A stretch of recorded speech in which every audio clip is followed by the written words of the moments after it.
The Newsday continues here on One News Now. I'm Jess De Los Santos. A lookout order is set to be issued against suspended Bureau of Corrections Chief Gerald Bantag in relation to the killing of Percy Lapid and middleman June Villamor. To give us the latest, we have Percy's brother Roy Mabasa joining us over the phone. Good afternoon, Sir Roy. Thank you for taking our call. Thank you, Jess, and good afternoon to all your televiewers.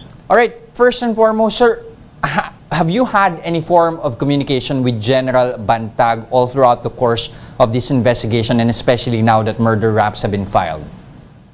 Wala po ko natatandaan. There was an instance na merong somebody from who's visiting the Mountain Province approached me. That was at least 2 weeks ago. Sinabi sa akin, Mr. Bantag would like to meet with the family. Although I don't have a way how to verify that, but ang sinasabi yata ay gustong gumawa ng ritual in front of the yung papuntod ng aking kapatid, But sinabi ko na lang na hindi pa nakahanda yung pamilya para sa ganyan, and ako naman, I would like Mr. Bantag to come out right now in the open at siya ay magpahayag kung ano ang gusto niya sabihin. Kung wala po siyang kinalaman dito sa kaso na to, malaya naman siyang magsalita. At kung meron siyang nalalaman na iba pang tao na gusto niyang ituro, siguro mas lalong makakabuti para mapabilis yung ginagawang investigasyon ng NBI ng PNP. Pero sir, like what you mentioned, you have no way of verifying if that was indeed General Bantag who did try to communicate with you. Was this also something that you put on the table during the course of the investigation?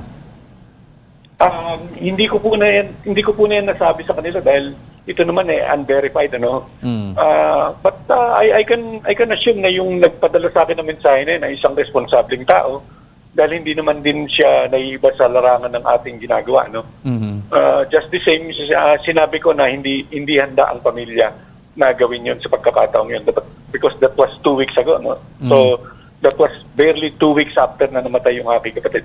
All right. And now, do you have any information on the whereabouts of Bantag? Nako, yan.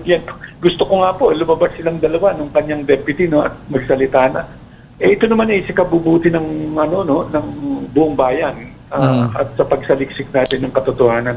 It will also good for all dito sa na-implicate, especially sa kanya, sa stature niya, being a former BuCor official. Linisin niya dapat yung pangalan niya. Now, do you have also any information on the status for on the manhunt for the other suspects in the murder of your brother? I'm sorry, I didn't hear the last part of your question. Okay. Do you have any other information naman on the manhunt doon sa iba pang mga suspects doon sa pag-murder nga sa inyong kapatid? Yeah, I understand from the standpoint ng PNP at saka NBI na patuloy yung kanilang operations. I get in touch with them from time to time, but these are operations na I would rather leave to the authorities. Now, in a separate, in an interview in a different TV station, the NBI did say na while they are looking at the totality of circumstances, they have yet to find evidence to directly link Bantag to the killing of your brother Percy Lapid. Your thoughts on that? And do you feel like there's really enough evidence to point out to directly link Bantag to the killing of Percy Lapid? In fact, 2 weeks ago, medyo buo na yung kanilang picture doon sa totality ng mga binubuo nilang puzzle. It was clear doon sa testimonies of the inmates, yung mga gang leaders, na ang tinuturo nila ay si Tanda. That apparently that refers to Director Bantag, Nakita na natin yung picture ngayon as early as 2 weeks ago. Ipinakita sa atin yung puzzle na binubuo ng both NBI and PNP. So, we were not surprised at all nung lumabas yung pangalan na yan. Ang medyo kakaiba lang dyan sa amin ay yung nakita namin na AMLAC report, But this AMLAC report is not for public consumption dahil this was given to the DOJ in confidentiality. Now, are you looking at the possibility of any other masterminds here? I mean, possibly people of higher position than Bantag? That's a big possibility kasi hindi pa naman kumpleto yung investigasyon na sinagawa ng PNP and NBI. So, ang tinitignan namin, with all possibilities, pwedeng mangyari yan. And we are hoping that Mr. Bantag would come out. Siya talaga ang key figure dito. He can tell kung meron siyang kasama or wala. That's an opportunity that we are waiting. All of us are waiting. How high do you think this could go? It could go higher than him. Kasi sabi nga ng NBI, si Director Bantag is already a USEC level. Ano? So kung may mag-order sa'yo, it should be higher than you. All right, and then what's the next step here for your family as far as this case is concerned?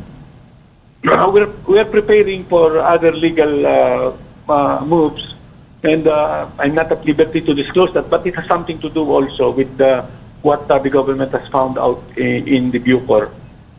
All right.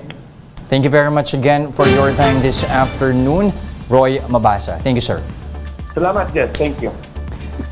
Now, inmates in city jails and local penitentiaries are reportedly using drones to smuggle in contraband.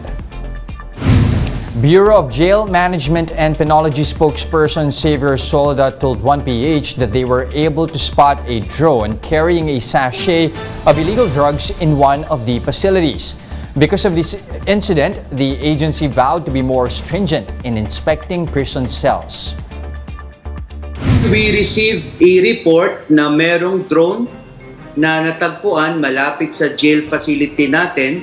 Nakita nga ito ng isang bata at doon may nakatali or naka-tape na mga pakete ng shabu. Kung hindi sila nakakalusot sa mga gate natin, sinusubukan naman nila, sa perimeter areas naman sila susubok.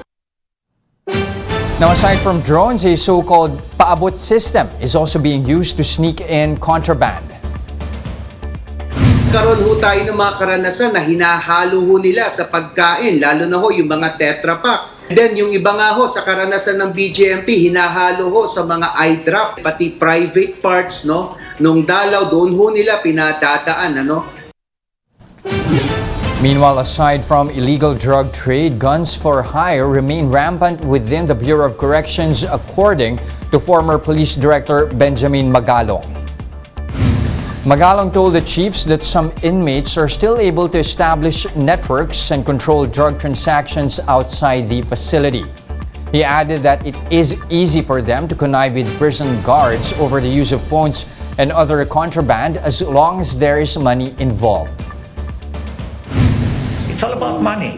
Alam mo kasi napakababa ng sweldo ng mga tao dyan, mga empleyado dyan. Napakababa. At very tempting. Saan ka nakakita na hihiramin yung cellphone mo kasi i-offeran ka ng 50,000, 100,000. Let's pause for a quick break. Keep it here on One News.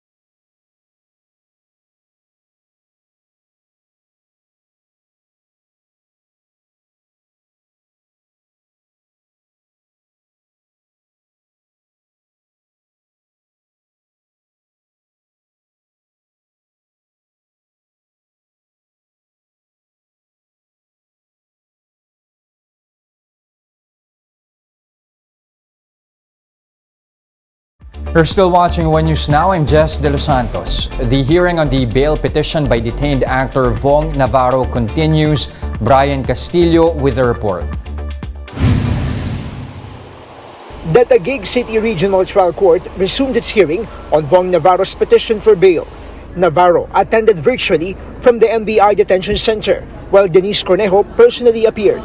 Cornejo did not grant the media an interview, but his legal counsel, attorney Howard Carlia, has said she stood as one of the prosecution's witnesses. Cornejo went through a cross-examination by Navarro's camp. We have prepared hard. We will continue to work hard.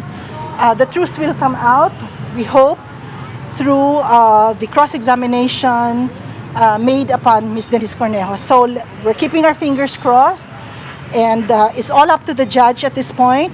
Cornejo will once again face the court on November 10, the last day for the prosecution to present evidence. Sa November 10, si Denise ulit, hindi pa tapos. Wala namang usapan sa areglo o sa atras. Basta ang sabi namin, diretso lang ang kaso. No? We will seek justice for Denise. Meanwhile, Cornejo's camp lamented the lengthy ordeal that their family has to go through. Imagine 8 years ka na nakabitin, nasira ang career mo. Okay? Lahat ng mga negosyo mo naapekto. Then 6 months ka nakakulong. Compromise. Tama, no? Hindi tama. Navarro's camp, meanwhile, is optimistic that they will overcome the hurdles. We're not finished with the serious illegal detention case. The trial is ongoing, and we're hoping for the best results there. There is no longer any judicial obstacles. It's the turn of the defense now. For News 5, Brian Castillo, we are One News.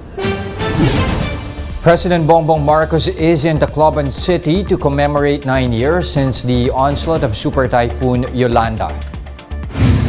Marcos Jr. went to Holy Cross Memorial Garden, where most victims of the Super Typhoon were buried.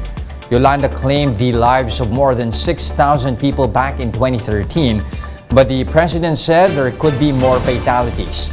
President Marcos also underscored the importance of preemptive evacuations ahead of storms to minimize casualties. We come here, we commemorate, because if we no longer commemorate, their memory dies, and it is only up to us to keep that memory alive. In a way, we were told to forget about them, and we will not forget about them. Here's a quick look at today's other top stories. The Philippine Statistics Authority reports that there were 2.5 million jobless Filipinos in September. This translates to a 5% unemployment rate, down from the 5.3% jobless rate logged in August. Labor Group Partido Manggagawa is requesting for a 100 peso across-the-board increase in the daily minimum wage rate. The group insists that the current wage rate is not enough to meet the basic needs of workers. Partido Manggagawa added that most minimum wage workers tend to overlook their health due to low pay, which then affects economic productivity. And expect longer mall hours in Metro Manila starting next week. Mall hours will run from 11 a.m. to 11 p.m. from November 14 to January 6 next year. The MMDA says mall operators should notify them 2 weeks ahead before rolling out mall-wide sales. For more updates, visit News 5, The Philippine Star, and Business World online. Visit our website, onenews.ph, for more in-depth analysis. You can also catch One News on the Signal Play app. Register for a free account now at www.signalplay.com and stream One News live anytime, anywhere. I'm Jess De Los Santos. We are One News.